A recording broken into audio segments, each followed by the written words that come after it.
The house was too quiet when I unlocked the door. My suitcase was still rolling behind me when I heard something that stopped me cold, soft crying. My son's voice. Low, broken, coming from the living room. I froze in the hallway. The light from the kitchen spilled across the carpet, and that was when I heard it laughter. Loud, careless laughter. My daughter-in-law, Tasha, laughing like she was at a comedy show. I took a step forward, just enough to see. My boy, Marcus, was sitting on the couch, hands over his face. He did not even hear me walk in. He just sat there, shoulders shaking. In the kitchen, Tasha's voice rose again, cheerful and sharp. Girl, he just sitting there looking pitiful. I told him I was not about to chase him around like some desperate woman. Then came more laughter, her mother's, her sisters, a whole room of women enjoying themselves while my child sat in silence. I had been gone for only 4 days. I went down to Savannah to help my baby sister bury her husband. I told no one when I would be back. I just wanted to come home, take a shower, and rest. But walking into that sound, my son crying and my daughter-in-law laughing, felt like walking straight into a nightmare. I set my suitcase by the wall and stood there for a long second. Something inside me said, "Do not rush. Watch first." So I did. I listened.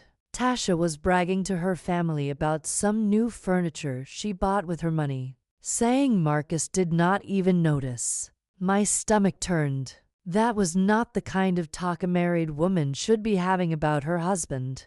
I finally stepped inside. "Marcus," I called softly. He jumped, wiped his face quick, and tried to smile. "Mama, you are home early," he said, voice trembling. "I surely am," I said. I took one look at his eyes, red and puffy, and I knew those tears were not from allergies. I sat beside him and reached for his hand. "You all right, baby?" Before he could answer, Tasha came out the kitchen. Her face dropped when she saw me. "Oh, Mrs. Jenkins, you are back. We did not know you were coming today."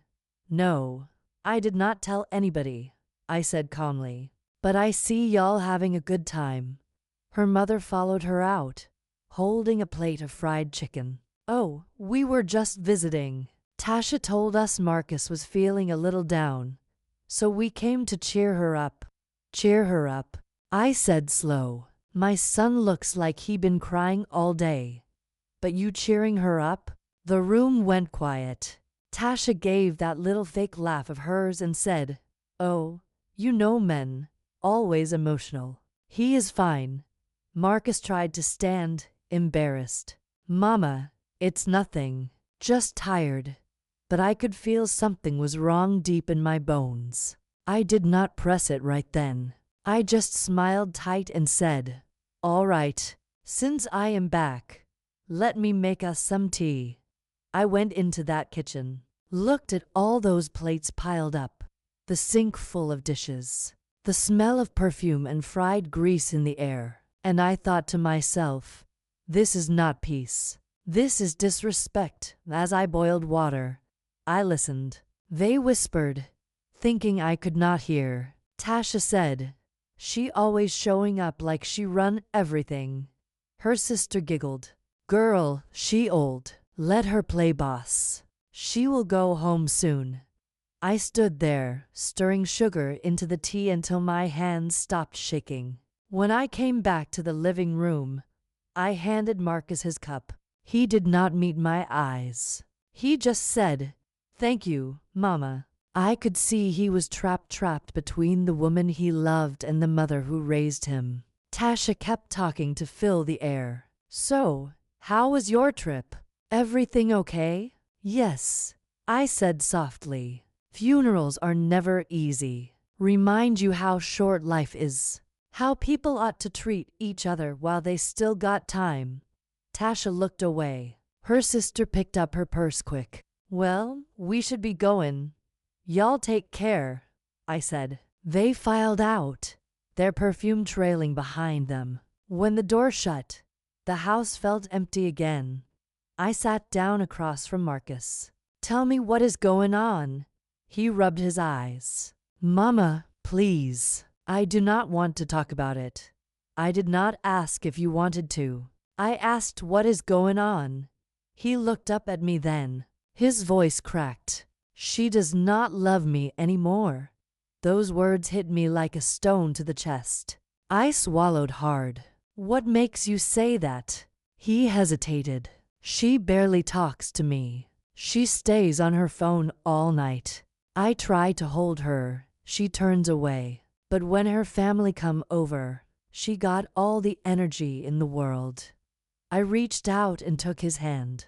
"And have you asked her why?" He nodded. "She says I am boring. That I do not make her laugh anymore. That she needs space. But she stays gone all the time. I just feel useless." I wanted to march back into that kitchen and tell that girl about herself. But instead, I breathed slow. "Son, marriage gets hard. But if you start losing respect in your own house, you better pay attention." He shook his head. "Mama, I love her. I cannot just walk away." I nodded, but in my heart I whispered a prayer. "Lord, give me patience. Show me what is hiding behind all this laughter." That night I unpacked my bag, but I did not sleep. I listened. Every sound in that house told a story: the creak of her door closing, the hum of her phone lighting up, the soft sniffle from my son's room. I sat by my window until the moon moved across the glass. When morning came, I made breakfast. Marcus came down first, quiet. Then Tasha walked in wearing her robe, phone still in her hand. "Morning," she said lightly. "Morning," I replied. We sat. She scrolled through her phone while Marcus pushed eggs around his plate. The air was thick with things unsaid. Finally, I looked at her and said, "Tasha, do you remember the day I first met you?" She looked up, surprised. "Of course. You were so nice to me." I was. Because I saw how my son smiled when he looked at you. I thought, maybe this woman will take care of his heart. But now I wonder if that smile meant something else, something I did not see. She blinked, not sure how to answer. Then she said, "Mrs. Jenkins, with all due respect, we are fine. Couples have ups and downs." I smiled again. That quiet kind of smile that lets someone know you see more than they think. "All right then," I said. "We will see." After breakfast, she grabbed her purse and left for errands. Marcus left for work soon after. I stayed behind, cleaning the dishes, touching the counter she laughed around, listening to the silence she left behind. And that was when I said it out loud to myself for the first time. Something in this house is not right. I did not know what yet, but I knew I had come home for a reason. I am Evelyn Jenkins, 62 years old, born and raised in Atlanta, Georgia. I am a mother, a widow, and I have spent my life learning that quiet women see everything. I thought my son's marriage was safe. I thought he had found happiness. But that morning, standing in that kitchen, I felt the first cold breath of something dark moving through my family. If you are listening to this, please do not go anywhere. Like, subscribe, and share this story. Because what happened next changed everything I thought I knew about love, loyalty, and the kind of laughter that hides a lie. The next morning, the house smelled like stale air and cold coffee. I had been awake since before sunrise, just sitting in that small kitchen, watching the light crawl up the curtains. Marcus left for work early, and Tasha was still upstairs, sleeping in like she had not a care in the world. I poured myself a cup of coffee and leaned on the counter, thinking. I told myself I was only going to stay 2 more days before heading back to my own house. But something deep in my gut told me not to leave yet. A mother knows when her child's home has lost its peace. Around 10 o'clock, Tasha came downstairs, her robe tied loose, phone in her hand, humming like nothing in the world was wrong. "Morning, Mrs. Jenkins," she said, smiling like we were best friends. "Morning," I said, watching her fix herself a plate of pancakes from yesterday. "Marcus already gone?" "Yeah. He said he had some early meeting. You know how he is, always overworking himself." She giggled, poured syrup like she was feeding her happiness instead of her guilt. I sat across from her. "You know, when I first met you, I remember you could not stop talking about how grateful you were to have a man like Marcus." Her eyes flickered just a second, then she smiled again. "And I still am." "Good," I said quietly, "because men like him do not come around twice." She laughed a little too loud, then changed the subject. "So, how long are you staying this time, Mrs. Jenkins? I know you like your peace at your own house." I sipped my coffee slow. "I was thinking I might stay a bit longer, just to help y'all around here. This house too quiet sometimes, and I miss my boy." Her smile froze. "Oh, that's nice. We'd love to have you." But I saw it. That quick shadow in her eyes. She was not happy I was staying, and that only made me more certain I needed to. Later that afternoon, her family came by again, her mama, her two sisters, even a cousin. They came in loud, laughing, bringing groceries like they owned the place. I stood by the window, watching them file in. Tasha was all smiles again. "Hey, girl, we brought that potato salad you like," her mama said. Tasha hugged her tight, and they all sat in the living room. I stayed in the kitchen, pretending to wash dishes. But my ears were open. They talked about shopping, gossip, and then the conversation shifted. Her sister said, "You know, you should not let Marcus boss you around. You young girl, you supposed to live." Tasha chuckled. "Please, he does not boss me around. He barely even notices me half the time. I could walk out that door and he would not say a word." They all laughed, but to me, it sounded cruel. I could not hold it anymore. I stepped into the doorway and said, "Excuse me, ladies. Y'all need anything? Some tea, maybe?" The laughter died quick. They all shook their heads. I nodded. "All right then. Just checking." When I went back to the kitchen, I heard Tasha whisper, she always listening, "I can't even breathe." Her mother said softly, "Girl, she his mama. That woman raised him. You better tread careful." That made me pause. At least one of them had sense. Later that evening, Marcus came home. He looked drained. His tie was loose, his eyes dull. Tasha greeted him half-heartedly, a quick hey, then went right back to her phone. I watched his shoulders fall. He sat beside me on the couch, sighed deep. "Mama, I'm trying. I really am." "I know, baby," I said, "but trying alone will wear you out." He rubbed his temples. "She does not talk to me unless it's about bills or what I forgot to do. I do not even know how to reach her anymore." I placed my hand on his knee. "You cannot build a home on silence, Marcus. You got to face it, one way or another." He looked toward the kitchen where she was laughing again with her sister on FaceTime. "I don't want to lose her, then find out who she is right now," I said quietly. "Because this woman I see, she is not the same one you married."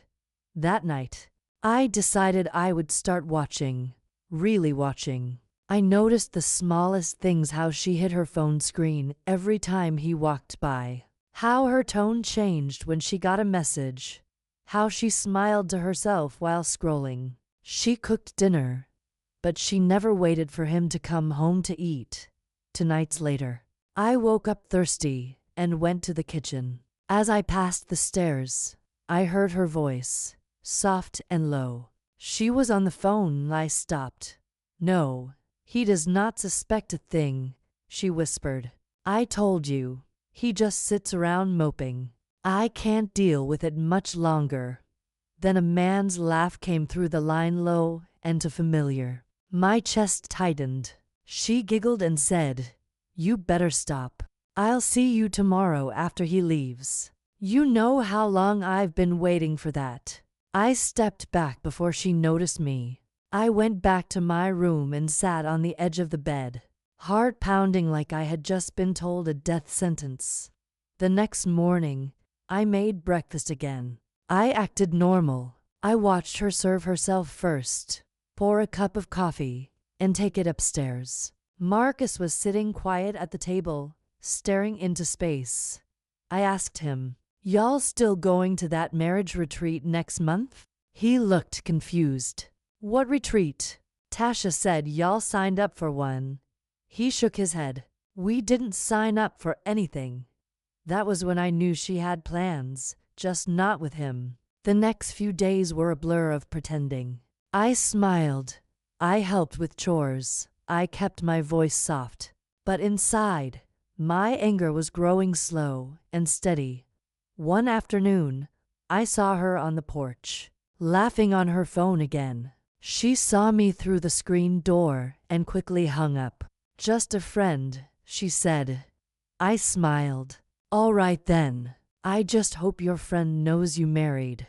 She rolled her eyes. "I do not have to explain myself, Mrs. Jenkins." "No," I said, "but lies have a way of explaining themselves when the time comes." That night, Marcus came home late. He looked worse than before. He sat in his car outside for a while before coming in. When he finally did, he looked at me and said, "Mama, I think something's wrong. I don't know what, but I feel it." I wanted to tell him everything I heard, but I couldn't, not yet. He needed to see it for himself. Instead, I said, "Keep your eyes open, son, and stop making excuses for her behavior. Love is not supposed to make you feel small." He nodded, tears glistening in his eyes. "I just wish she'd talk to me again." That night, I prayed. I asked God to give me strength, because what I was about to uncover would change this family forever. A few days later, as I was folding laundry, I overheard her in the next room, whispering again. Her voice was sharper this time. "He will not find out if he keeps acting like this," she said. Those words sank deep into my chest like ice. I sat still, not breathing, letting the reality settle in. Whatever secret she was hiding, it was bigger than I thought. And as I stared at the sunlight dancing across the floor, I promised myself one thing: if she was playing with my son's heart, she was about to find out that I do not sit quiet for long. The days that followed felt strange, like walking through fog that would not lift. Every time I tried to relax, some sound or glance between Marcus and Tasha would pull my nerves tight again. I told myself I would mind my business, but that is a promise no mother keeps when her child's peace is slipping away. One evening, I was folding laundry in the den when I heard laughter coming from upstairs. Tasha's laughter, not the kind a wife gives her husband. This one was light, teasing, secretive. I could hear her pacing the room, her voice low. "Stop," she said softly. "You gon' make me laugh too loud." Then silence, then a chuckle again. I froze, the towel half folded in my hands. I knew that tone. It was the same tone I used to hear from girls back in my day when they were talking to somebody they had no business talking to. Marcus came home a few minutes later, shoulders slumped, face tired.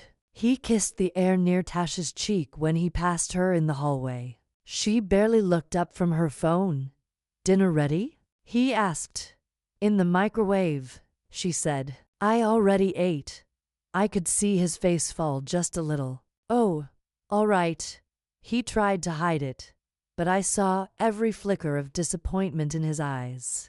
I sat in my chair near the window and watched the quiet distance grow between them. The house had started to sound different. Too many whispers, too many silences. Later that night, when the dishes were done and the TV was humming low, I tried to talk to him. "Marcus, baby, how you sleeping?" He shrugged. "I'm fine, Mama. Just got a lot on my mind." I reached over and touched his hand. "You sure? You look like a man carrying a whole building on his back." He smiled weakly. "It's just work stress. You know how it is." But I could see it was not work. It was something deeper, something eating him alive from the inside. I let him be, but I stayed up. After midnight, I heard Tasha's door open again. Her footsteps were quiet but quick. I looked out my window and saw her car lights flash in the driveway. She was leaving. At midnight, I whispered to myself, "Lord, what kind of wife leaves home in the middle of the night?" She came back almost 2 hours later, tiptoeing like a thief. I heard her set her keys down, slip off her shoes, and go back upstairs. In the morning, she was all smiles again, humming in the kitchen, wearing a new necklace I had not seen before. When Marcus came down, he noticed it too. "That new?" he asked. She glanced down at it. "Oh, this old thing. Had it for months." I caught that line midair. She looked away too fast, changed the subject too quick. After breakfast, when she went out to run errands, I saw Marcus sitting on the porch steps, elbows on his knees, staring at the ground. I went out and sat beside him. "You ever feel like somebody slipping away from you, Mama?" he asked. I looked at him. "Yes, baby, I have. And when that happens, you either reach for them or you let them fall." He rubbed his face with both hands. I don't know which one to do anymore. I wanted to tell him everything I had seen, everything I had heard. But something in me said, "Not yet." A mother's truth comes heavy. You got to time it right, or it can destroy more than it saves. That night, after they went to bed, I sat at the kitchen table, drinking tea and thinking. I heard footsteps again, but this time, slower. I glanced toward the hallway. Marcus was standing there, pale in the moonlight. "She left again," he whispered. I looked at the clock. It was 1:12 in the morning. "Did she say where she was going?" I asked. He shook his head, said she was meeting her cousin about some event. At 1 o'clock in the morning? He did not answer. He just sat down and put his face in his hands. "Mama, I think she's seeing somebody." I closed my eyes. "You got proof?" "No," he said, "just a feeling." "Well," I said softly, "feelings don't lie. You may not know what's hiding, but your spirit does." The next day, I decided to pay closer attention. Every time Tasha picked up her phone, she turned away. She laughed under her breath, typed quick, then smiled like she had a secret worth keeping. One afternoon, she was upstairs taking a shower, and her phone buzzed on the counter. I was not proud of what I did next, but I picked it up. The screen lit up with a message from someone named Jay. It read, "Miss your smile already." I set that phone down like it was burning my hand. When she came back down, her hair wrapped in a towel, she looked at me different, like maybe she could feel the air had changed. "Everything okay?" she asked. "Yes," I said slowly. "Everything fine." But from that day on, I started writing things down. Dates, times, what I heard, what I saw. I was not going to accuse that girl without proof. That week, Marcus started coming home later, saying he needed space. I could see him folding into himself, like a man shrinking to fit the pain he could not name. On Friday night, I made a big dinner. Fried chicken, collard greens, cornbread, the kind of meal that brings people to the table whether they are hungry or not. Tasha came down late, wearing that same necklace. Smells good, she said, sitting down across from Marcus. He looked up, eyes tired. You remember when we used to cook together? She smiled without warmth. People change, Marcus. Life changes. He stared at her for a long moment, then got up and left his plate untouched. I sat there, my fork halfway to my mouth. The silence was thick enough to choke on. Tasha cleared her throat and said, I don't know what's wrong with him lately. I looked her dead in the eyes. Maybe it's not him. She blinked, gave a little nervous laugh, and said, Good night, Mrs. Jenkins. She left the table, and her phone lit up again as she walked away. That night, I could not sleep. I kept hearing her laughter echoing in my head the way it used to fill the house when she first married my boy. But now, it sounded different. Hollow, hidden.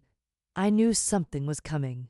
The cracks were spreading too fast to ignore, and as I sat there in the dark, I whispered to myself, Lord, whatever she's hiding, bring it to the light, before she breaks my son completely. Outside, thunder rolled low across the sky. Inside, another kind of storm was beginning, quiet, invisible, and aimed straight at the heart of my family. Rain fell heavy that Sunday afternoon in Atlanta, thick drops hitting the windows like warning knocks from heaven. I was sitting by the kitchen table, staring at my notebook, the one where I'd been writing down every strange thing about Tasha. These past few weeks, I never thought I'd become the kind of woman who kept notes on another grown woman's behavior. But when you see your son fading day by day, you start to fight with whatever weapon you got left. Marcus was gone that morning. Said he had a job call out, but his voice sounded thin, like he was just saying something to fill the air. Tasha, on the other hand, was all done up, hair straightened, perfume loud, nails freshly painted. I'm going to brunch with my girls, she said, slipping on her heels. Don't wait up. We might hit a day party. A day party. In a thunderstorm, I didn't say a word, just nodded, pretending I was too focused on my tea to notice the lie dripping from her lips. When she left, the quiet sat heavy. I thought about calling Marcus, but something told me to stay still. When a mother interferes too soon, she becomes the villain, no matter how right she is. So I waited. Hours passed. Then my phone buzzed. It was Marcus. Mama, he said, voice trembling, I just saw Tasha's car parked outside the Palms Hotel. My stomach dropped. You sure it was hers? License plate's the same.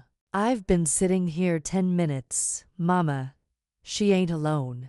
Some man just came out, hugged her like he owned her. I could hear his breath shaking through the line. Don't do nothin' crazy, baby, I said quickly. Come home, please. Don't give that woman the satisfaction of seeing you lose control. But he didn't answer. The line went dead. I grabbed my keys, heart pounding like it was trying to break out my chest. By the time I reached the hotel, the rain had turned to mist.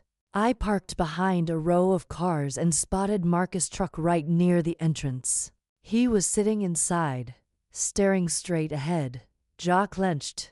I knocked on his window. Marcus. He looked up, eyes red, face wet with tears or maybe rain. She's still in there, Mama. I opened his door and slid in beside him. The smell of wet leather and heartbreak filled the cab. Baby, listen to me. Whatever you think you need to do, don't do it. Let her hang herself with her own rope. He turned to me, voice low and shaking. I gave her everything. How could she? I took his hand. Because some people don't understand love until they lose it. Just then, The hotel doors opened. Tasha came out, laughing, holding an umbrella over her head. The man beside her, a tall, dark-skinned brother with gold on his wrist and a grin too confident for my liking, wrapped an arm around her waist. Marcus' breath caught in his throat. I could feel his body tense beside me. "Mama, that's Jay," he whispered. She said he was her cousin. I put my hand on his arm. "Stay right here." He looked at me like I'd lost my mind. "What you about to do?" "Something I should have done a long time ago." I stepped out into the rain, my umbrella barely holding against the wind. As they reached her car, I called out, "Tasha." She froze, eyes wide when she saw me. The man beside her dropped his arm quick, pretending to check his phone. "Oh, Mrs. Jenkins, what are you doing here?" "I could ask you the same thing," I said. "Didn't know brunch came with hotel checkouts." Her mouth opened, then closed again. "It's not what it looks like." "Then tell me what it is," I said. My voice didn't shake. I'd lived too many years, seen too much truth dressed up as lies.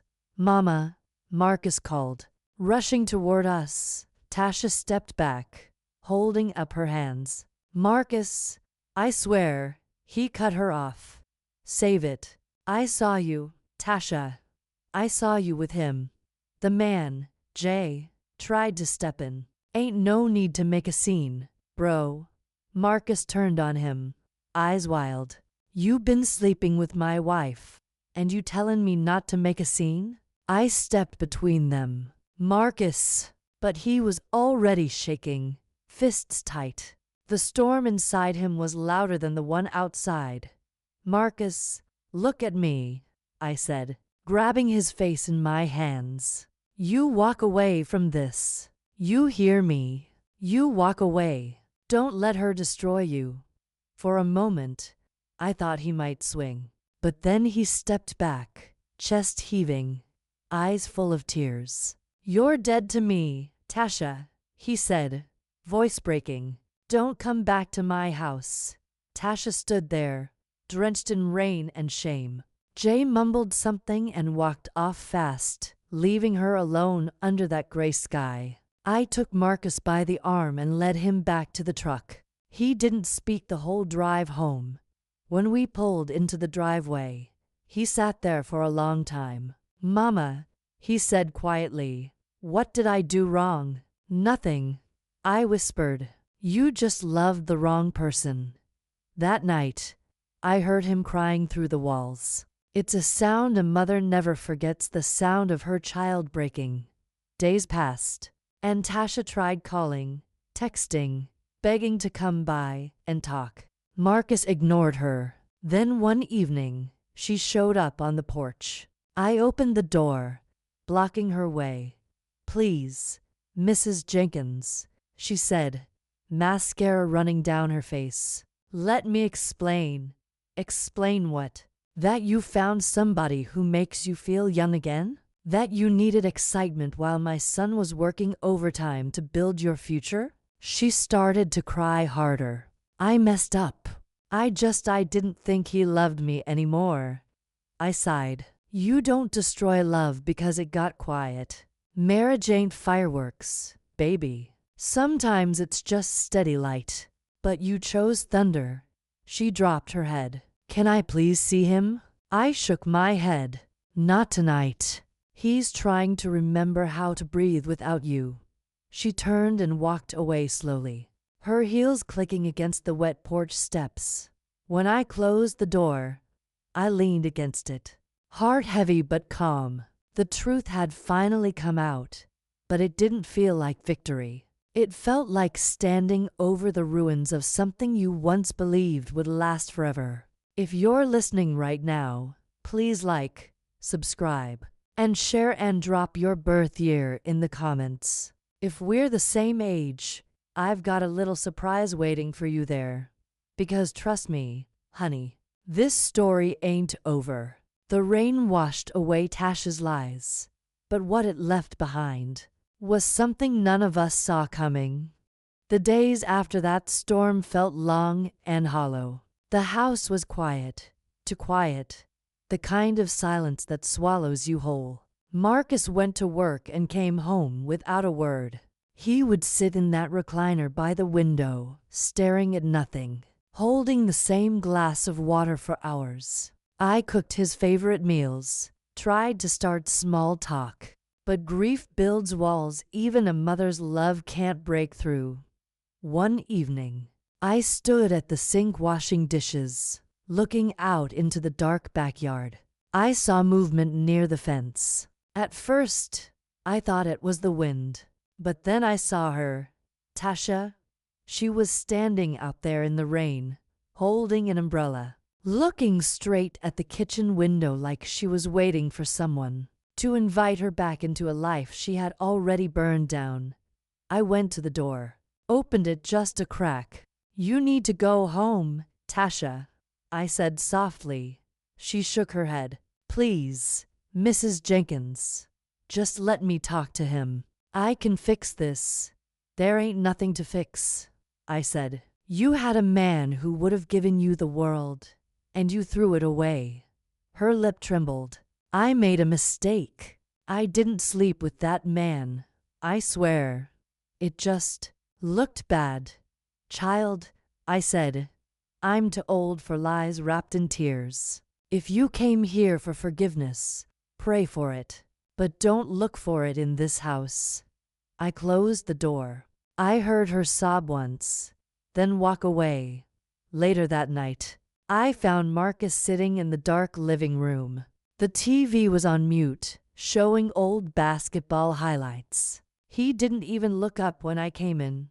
"She was outside again," I said quietly. "I know," he said. "She's been calling every night. I blocked her number, but she keeps finding new ones." I sat beside him. "Do you want me to talk to her family?" He shook his head. "No. Let her say whatever she wants. Folks always show who they really are when you stop defending them." I nodded, proud but worried, because that kind of silence, that kind of cold, can turn dangerous if it sits too long. A week later, we both found out how deep that danger ran. It was Saturday morning. Marcus had gone to the store, and I was in the backyard hanging laundry when a white sedan pulled up. Two women stepped out, one older, one younger, both wearing the same expression I had seen too many times before. Anger mixed with shame. The older woman said, "You must be Marcus' mama." I nodded slowly. "That's right. I'm Tasha's mother," she said, "and this here is her sister." I didn't say a word. I just folded my towel and waited. "She told us what happened," the mother continued. "But she also said your son put his hands on her." I froze. "What did you just say?" "She said after that night at the hotel, he came home and pushed her when she tried to apologize." I looked her dead in the eyes. "That's a lie." The sister crossed her arms. "So y'all just angels over here?" "She got bruises, ma'am." I took a deep breath.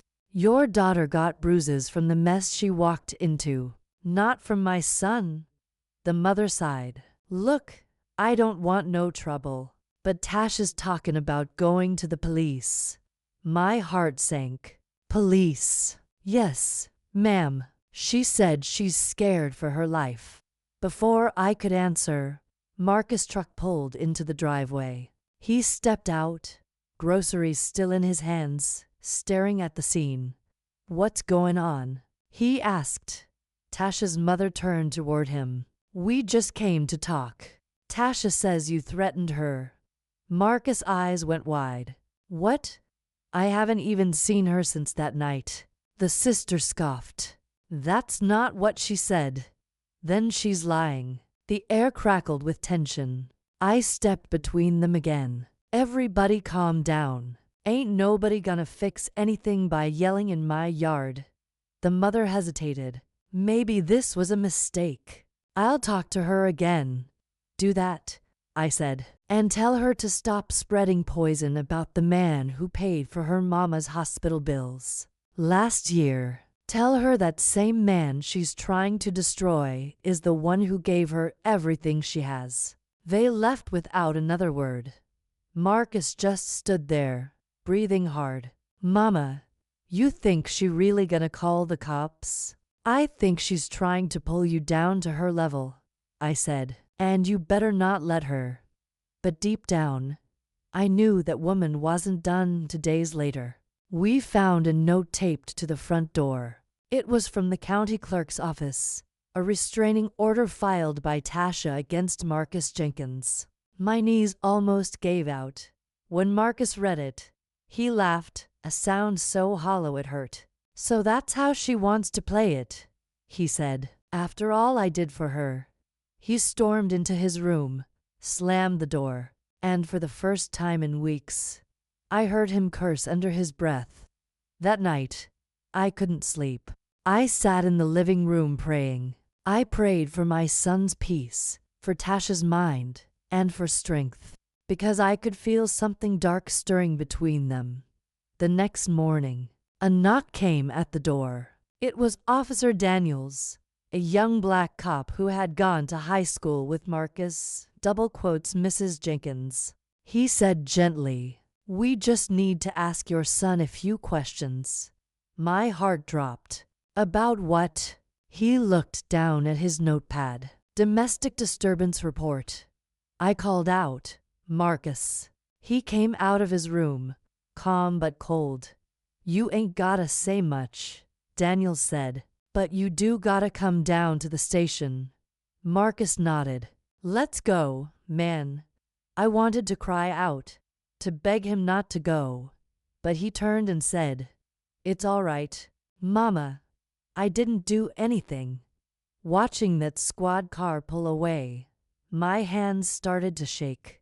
The same woman who had stood in my kitchen eating my food, laughing in my house, was now dragging my son's name through the mud. Hours later, he called. "They let me go," he said quietly. "No evidence, just her word against mine."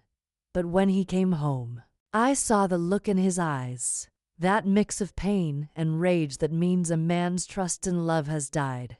That was the night Marcus told me the truth. "Mama," he said, sitting on the couch with his head low, "I wasn't gonna say anything before, but I checked our joint account. Tasha drained half of it. $10,000 gone." My heart stopped. "She what?" He nodded. "Transferred it right before that hotel mess. I thought it was for bills, but now I see she was planning her exit all along." I felt my chest tighten. "Lord, give me strength." Marcus stood up, voice low but steady. "I'm done being the victim, Mama. I'm taking my life back." I didn't know what he meant by that, but the look in his eyes scared me more than anything Tasha could ever do. And as that thunder rolled outside again, low and distant like a warning drum, I realized something I hadn't before. This wasn't just betrayal anymore. This was a war. The night after Marcus told me about that missing money, the whole house felt haunted, not by ghosts, but by silence, thick and heavy, pressing against the walls like it wanted to break them. The kind of silence that makes every clock tick sound like thunder. He sat there at the table, staring at nothing. The only light came from the small lamp above the stove, painting his face in gold and shadow. I had seen that look before, many years ago, in my late husband's eyes, right before he gave up on trying to fix what was already broken. "Baby," I said softly, placing a plate of food in front of him. "You need to eat something." He didn't even blink. "I'm not hungry." I sat down across from him. "You can't keep starving yourself out of pain, Marcus. It don't work that way." He finally looked up. His eyes were red, and his voice low. "You know what hurts most, Mama. She used to call me her protector. Said she never felt safe with nobody till me. And now she's the one tearing my name apart." I reached across the table, touched his hand. You can't change what she's doing, son. But you can decide who you're gonna be when this storm's over. He squeezed my hand. I don't even know who I am anymore. That broke something inside me. My son, a man who once lit up every room he walked into, was sitting here hollow, all because of a woman who couldn't see the blessings she had. The next morning, I woke to the sound of the front door slamming. I ran downstairs and saw Marcus standing on the porch, phone in hand. His face was tight, his breathing sharp. Marcus, what is it? She posted something, Mama, on Facebook. I frowned. What did she say? He turned the phone toward me. My stomach turned. Tasha had written a long post accusing him of being controlling, jealous, even violent. She said she feared for her safety and had to escape from an abusive marriage. And beneath that post, hundreds of comments. People offering prayers. People saying, "Girl, you did the right thing." And there it was. My son's name, dragged through mud for the world to see. "Oh, Lord have mercy," I whispered. Marcus threw the phone into the grass. "She's trying to ruin me, Mama. She won't stop till I'm nothing." "Baby," I said, walking toward him. "Let her talk. The truth don't need defending. It reveals itself when the noise dies down." But he shook his head. "That's not enough. Not this time."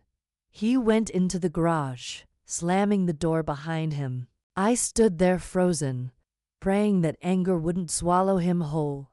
Minutes turned into an hour. When he finally came out, his clothes were damp with sweat, and his hands were trembling. "I'm done crying over her," he said. "She wants war, Mama. Then she's gonna get it." I looked at him hard. "What are you planning to do?" He gave me a long look, then said, "You'll see." That night, he didn't come home. His truck was gone. I called and texted, but there was no answer. The hours crawled by, and my stomach twisted tighter with every passing minute.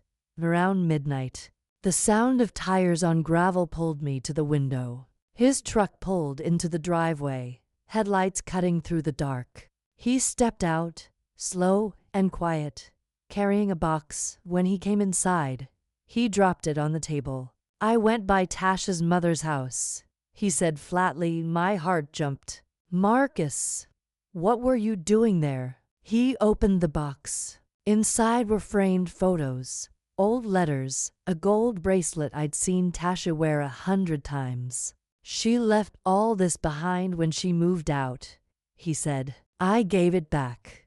"Did you talk to her?" He nodded. "She came to the door, tried to look strong, but I could see the fear. I told her I wasn't gonna touch her. I just wanted her to know everything she's doing. God's watching." I let out a shaky breath. "Thank the Lord you didn't do nothing crazy." He sat down, rubbing his forehead. "Mama, she didn't even look sorry. You know what she said? You made me like this. You made me want more." I shook my head. "That woman's lost." He stared at the floor. "She's not just lost. She's dangerous." Days passed, but the tension didn't. Marcus stopped going to work, said he needed time to get his head straight. I tried to be patient, but something about his quiet scared me. The kind of quiet that feels like a plan. One evening, I walked into his room to bring him dinner and saw papers scattered across his bed, legal forms, printed screenshots, and photos of Tasha with that man from the hotel. "Marcus," I said softly, "what is all this?" He didn't even look up.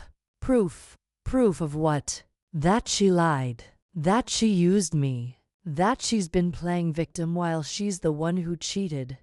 I sat beside him, picking up one of the papers. "You're building a case." He nodded. "Yeah. I've got friends at the precinct. They said if I can show enough false claims, she can be charged with defamation." I exhaled. You're walking a thin line, baby. You start fighting her like she fights you. You'll lose your peace before you win anything. He turned to me, and his eyes were tired, but sharp. Mama, peace don't work when someone's trying to destroy your name. I could see that part of him had already decided. That night, I heard him pacing in the living room, whispering to himself. I crept down the hallway, stopped just before the corner, and listened. She wants to play dirty, he said quietly, then fine. But when this is over, everyone will see who she really is. Then came the sound of his fist hitting the table. I wanted to go in there, to hold him, to tell him that vengeance never brings healing. But when I saw the look on his face, the tight jaw, the hollow stare, I knew words wouldn't reach him anymore. The next morning, the storm came back. Thick clouds rolled over the neighborhood, thunder rumbling in the distance like something was coming. I stood at the window, watching Marcus load a bag into his truck. Where you headed? I asked. He hesitated. Just out for a bit. Need to clear my head. I wanted to believe him. I wanted to think he'd drive off, take a long ride, maybe stop by the lake like he used to when life got heavy. But deep down, I felt it. That mother's ache that says something is not right. After he left, I sat in his room again, staring at the papers spread across his bed. And that's when I saw it, a printed photo of Tasha's workplace. With her schedule written on the back, my blood ran cold. I grabbed my phone and called him. No answer. Called again. Straight to voicemail. I prayed out loud, Lord, please, don't let my son do something he can't undo. Hours passed. The rain kept falling, hard and steady, until the night swallowed the day whole. Then, headlights again. His truck pulled back into the driveway, slow, deliberate. I ran to the door before he could knock. Marcus stood there drenched, eyes hollow, hands trembling. Mama, he said quietly, I didn't touch her. I wanted to, but I didn't. I just told her she can keep her lies. But I'm done fighting. I pulled him into my arms, feeling his body shake like a man who just walked away from the edge. He whispered, I almost lost myself tonight. And as I held him tight, my tears mixed with the rain still dripping from his hair. I knew this war wasn't over yet. But my boy, my sweet, broken boy, had just walked away from the kind of darkness some men never come back from. Still, as I looked out that window later, thunder rolling low in the distance, I couldn't shake the feeling that the storm wasn't done with us. Not yet. It had been 3 days since the night Marcus finally told the truth. 3 days since Tasha's tears turned from guilt to silence, from begging to bitterness. The house on Franklin Street felt haunted, not by ghosts, but by everything unsaid. Every chair, every picture frame, every corner of that living room held something sharp and heavy, something that cut when you breathed too deeply. Marcus stayed in the guest room now. Tasha barely left their bedroom except to eat or stare out the kitchen window. And me, I just stayed quiet. Sometimes that's the only way to keep peace from crumbling faster. But silence is heavy too, and it was pressing on all of us like a storm cloud that refused to move. That Thursday morning, I was sweeping the porch when I saw Miss Evelyn from across the street. She was one of those women who always knew the temperature of the neighborhood. Who was fighting? Who was smiling? Who wasn't sleeping at home anymore? She walked over slow, leaning on her cane, her eyes cutting like she'd already heard the whole story. Morning, Loretta, she said, voice full of that sweet poison called sympathy. You holding up all right? I forced a smile. Just taking it one day at a time, Evelyn. You know how that goes. She nodded, pursed her lips.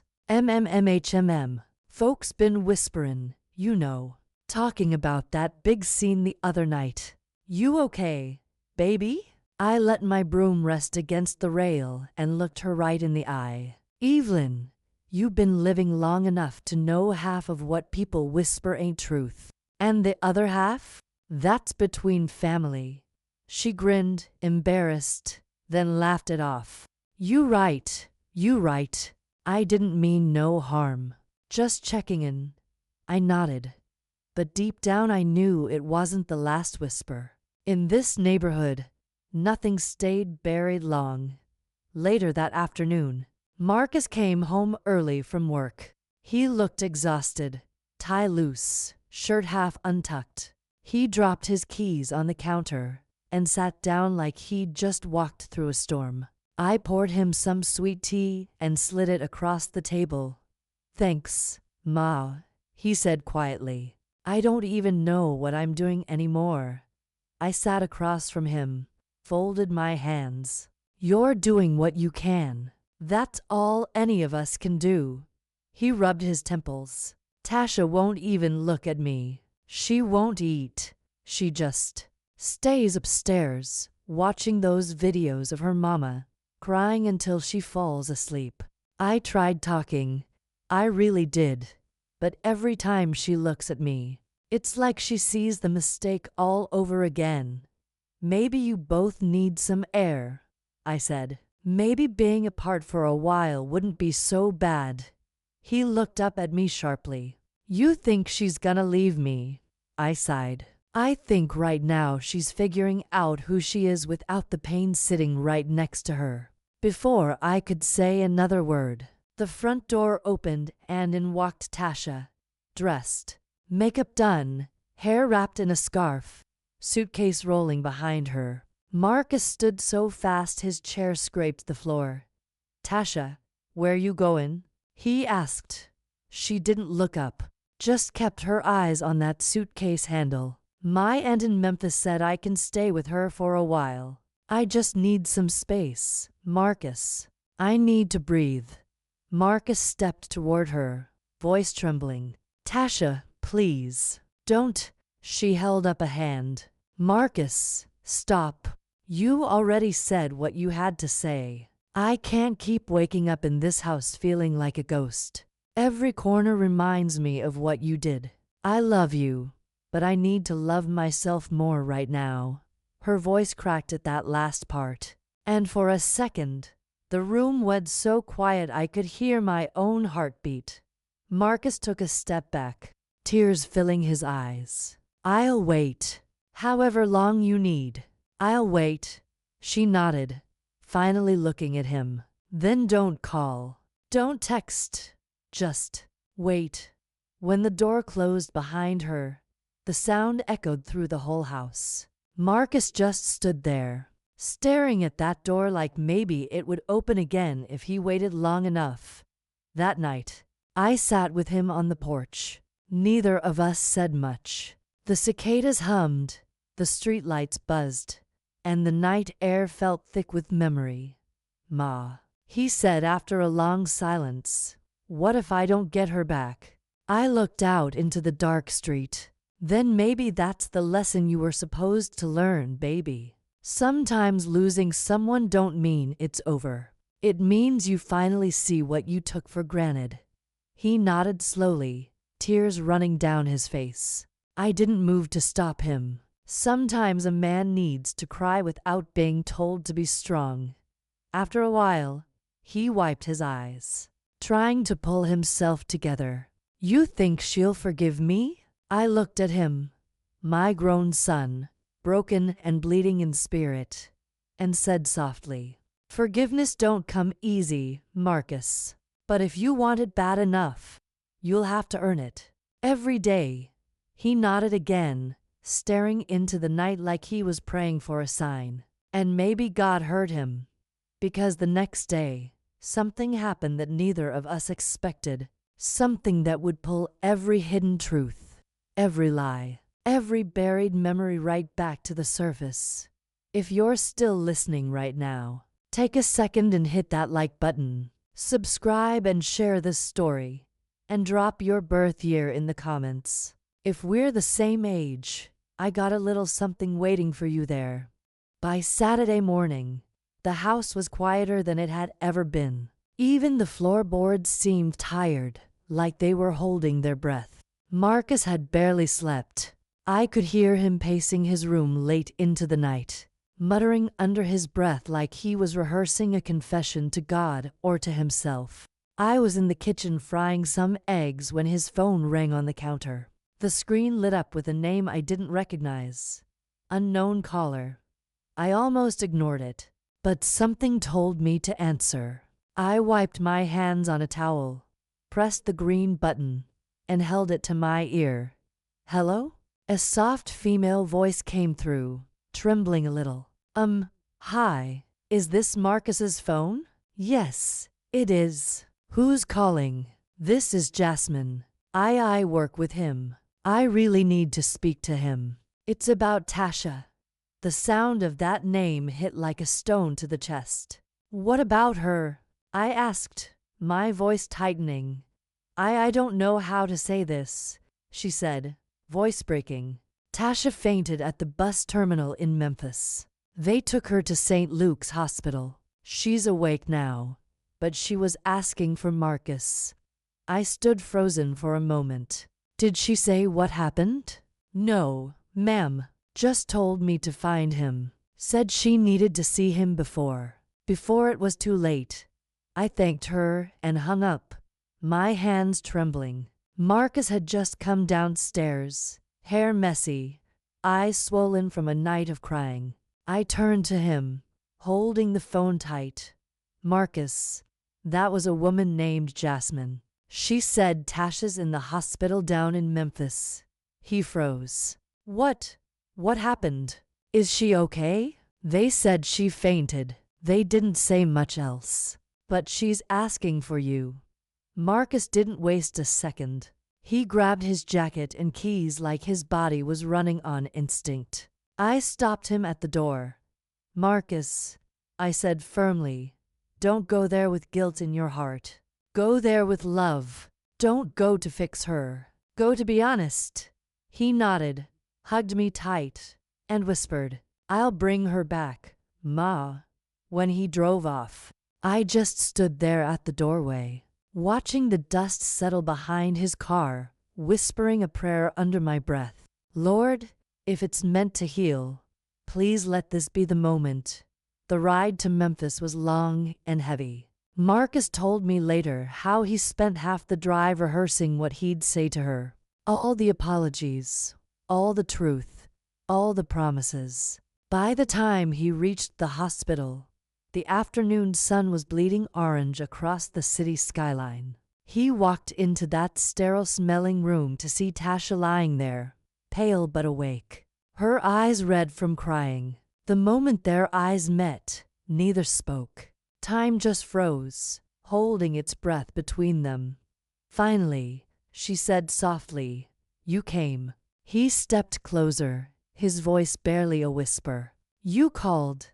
Tasha looked away, tears slipping down her cheeks. I didn't think you would. Not after everything. Marcus pulled a chair close, sitting by her bedside. Tasha, there's nowhere else I'd be. You could hate me, curse me, run me out the door. But if you need me, I'm coming. She let out a shaky laugh that sounded more like pain. Marcus, you always knew how to say the right thing. But saying and doing ain't the same. He nodded. I know that now. I messed up, and I can't fix that night. But I can fix tomorrow, if you'll let me. She looked up at him, her face soft but tired. You think love can grow again after it's been poisoned? He reached for her hand, hesitated, then held it anyway. It can. If both people stop feeding the poison. For a long while, they just sat there. No shouting, no blaming, just quiet truth. The kind that sits deep in the bones. Tasha finally broke the silence. The doctor said my body's been under too much stress. I've been working too much, not sleeping, barely eating. My blood sugar dropped. They think it's exhaustion. Marcus sighed with relief, but she shook her head. Don't look relieved, Marcus. This isn't just about my body. It's my spirit. I've been carrying too much anger, too much fear. I thought leaving you would help me heal, but all it did was make the wound louder. He looked at her, eyes glistening. Then let's start small, not as husband and wife, just as two people trying to breathe again. She studied his face like she was searching for the man she once fell in love with. And maybe, just maybe, she saw him again. Not perfect, not redeemed, but real. Back in Franklin Street, I couldn't sit still. I cleaned the kitchen twice, folded laundry that was already folded, and prayed like it was oxygen. Then, just before midnight, Marcus called. She's okay, Ma, he said softly. We talked for hours. We cried. She said she's not ready to come home yet, but she wants to try. Tears filled my eyes. That's a start, baby. That's a start. He exhaled, a sound full of hope and relief. She said something I can't stop thinking about. What's that? She said, maybe God broke us just enough so we'd learn how to rebuild right. I smiled. The kind that comes from deep understanding. Then don't rush it. Let her heal. And while she does, you do the same. After the call ended, I sat out on that porch, looking up at the moon hanging over Memphis and Franklin Street alike. It looked like the same moon, and maybe that's what love is too. Even when distance separates you, you're still standing under the same light. The morning Marcus and Tasha came back from Memphis. The sky looked washed clean. A soft drizzle had just passed, leaving that sweet smell of wet earth. I was sitting on the porch, my coffee cooling beside me, when I saw his car pull into the driveway. My heart started to beat fast, not from fear this time, but from something close to relief, something that felt like a fragile hope. The car door opened slow. Marcus stepped out first, wearing the same jacket he had left in, but his face, it looked different, older, calmer, like he had walked through fire and learned how to live with the burn. Then Tasha stepped out on the other side, her hair pulled back neat, no makeup, no smile, but she came. That was enough for me. They both stood there for a second, looking at me like they didn't know what to say. I got up, opened my arms, and said, well, don't just stand there. Y'all gone let the cold in or come get this hug? Tasha was the first to move. She came up those porch steps, eyes filling with tears, and she hugged me tight, tighter than she ever had before. No words, just that silent kind of apology that only hearts can hear. When she finally pulled back, she whispered, I am so sorry, Mama Evelyn. I brushed her cheek with my hand. No, baby, you do not owe me that. Whatever you went through, I just thank God you made it back standing. Marcus came up behind her and wrapped his arm around her waist. It was the first time I'd seen them touch in months. That little gesture said more than any promise could. Inside, the house felt warmer. I had cooked a big pot of gumbo, something to make the air feel familiar again. We sat at the table, the three of us, bowls steaming, quiet at first. Every clink of a spoon against a bowl sounded like healing in motion. Marcus was the first to speak. Ma, I told her everything. All of it. The messages, the nights I stayed out, the lies I told to make things easier for me. And you know what she said? Tasha gave a small smile. I told him I already knew most of it. I just needed him to finally say it. Marcus looked down, then nodded.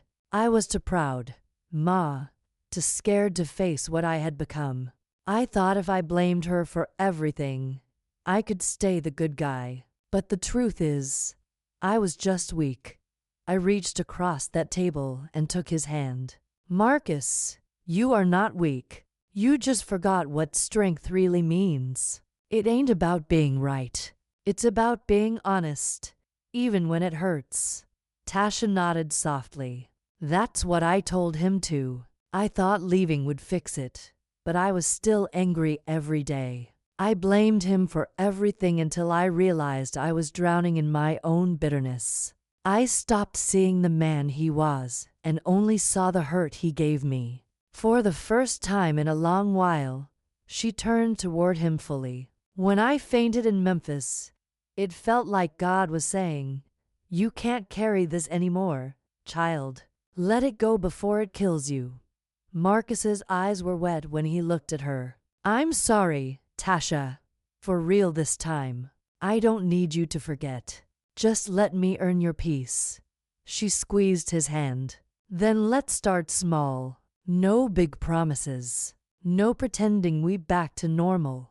Just honesty." That silence that followed wasn't heavy anymore. It was calm, like the kind that comes after a long storm finally decides to leave.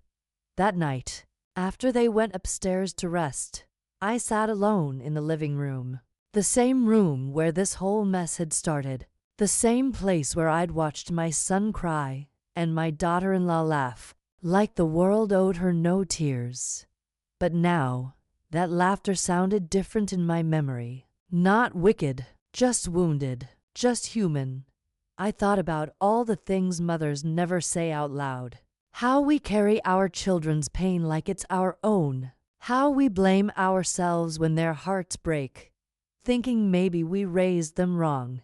Maybe we could have warned them better. But truth is, life don't spare nobody. Not even the ones we love most. As I sat there, I whispered, "Thank you, Lord." Not because everything was perfect, but because it was possible again. Healing had found its way through the cracks. Then, out of nowhere, Marcus came back downstairs. "Ma," he said softly, "Tasha wants to stay for a few days before we go back to our place. Is that all right?" I smiled. "Baby, this house still got your names written all over it. You never needed to ask." He nodded, but then he hesitated at the foot of the stairs. "You know, Ma, when I saw her in that hospital bed, I thought about you. About all those times you told me that love ain't supposed to be easy. That it's supposed to make you grow. I didn't understand that until now." I smiled through tears. "That's the thing about growing, Marcus. It don't happen when you happy. It happens when you broken." He leaned down, kissed my forehead, and whispered, "Thank you, Ma, for never giving up on either of us." After he went back upstairs, I turned off the lamp and sat in the dark, just listening to the quiet. It felt like peace had finally come home. Not loud or proud, but gentle. The kind that settles into your bones when you stop fighting what already is. A week passed. They cooked together again. I heard laughter upstairs that didn't sound forced anymore. Marcus started going to therapy, and Tasha said she'd join him. Sometimes, healing don't need a big ending, just a beginning that sticks. One evening, as I rocked in my chair on the porch, Tasha came out and sat beside me. She looked out at the sunset and said, "You ever think some pain comes to teach us something, not destroy us?" I nodded. "Every day, baby. Every single day." She smiled faintly. "Then maybe that's what all this was. A lesson I didn't know I needed." I looked at her, really looked. That same girl who once walked around my kitchen laughing loud like the world couldn't touch her. Now she was quiet, wiser, softer, and I loved her even more for it. Inside, Marcus called out for her. She stood up, but before going in, she turned and said, "Thank you, Mama Evelyn, for not hating me." I smiled. "Child, hate is too heavy to carry. I'm too old for that.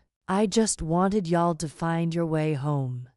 As the door closed behind her, I felt a deep stillness settle over me, the kind that lets you finally exhale after holding your breath too long.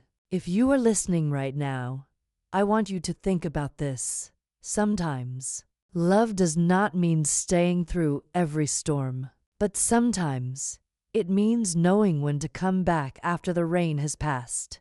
If this story touched your heart, please like, subscribe, and share it with somebody who still believes in second chances. And tell me in the comments, have you ever seen love rise again after it broke?